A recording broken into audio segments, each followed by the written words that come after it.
Olmsted County is reporting nearly 1 in every 3 people getting tested for COVID-19 are positive for the virus. Those are the highest numbers recorded since the pandemic began.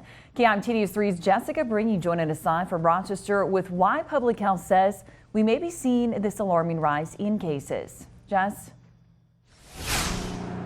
Katie, the health department says years into the pandemic, people are getting tired of masking and are going without. Plus, we just got out of the holiday season.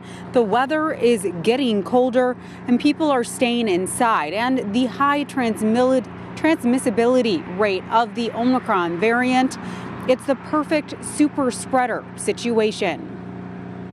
We've almost seen a 200% increase in our cases from 2 weeks ago. So I think all of us were hoping maybe we would be another week or two out before we really experienced the Omicron here, but it's here and it's having some pretty big impacts on our case numbers. Olmsted County Public Health doesn't want to raise the alarm. I want to just inform the community of what's happening, but we're seeing some of the highest numbers we have seen.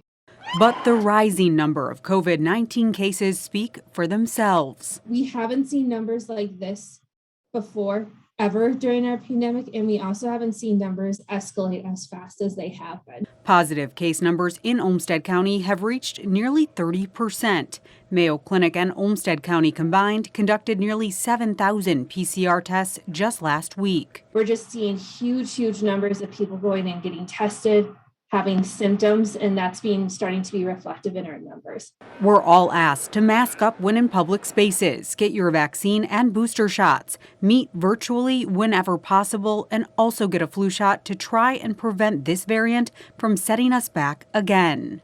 When we're seeing the sheer number of cases, it's going to start to have huge impacts on our healthcare system, not only from a hospital capacity, but a staffing capacity.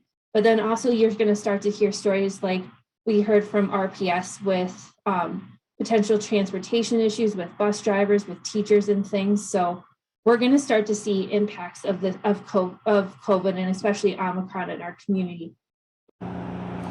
Public Health says when it comes to masking, you should wear a double layered one, meaning when you hold it up to the light, you shouldn't be able to see through it. Or your other option is to wear a medical grade one. Live in Rochester, Jessica Bringy, KIMT News 3. Thanks, Jess. Olmsted County believes the positive case numbers are actually even higher since at-home tests are not included in those overall numbers.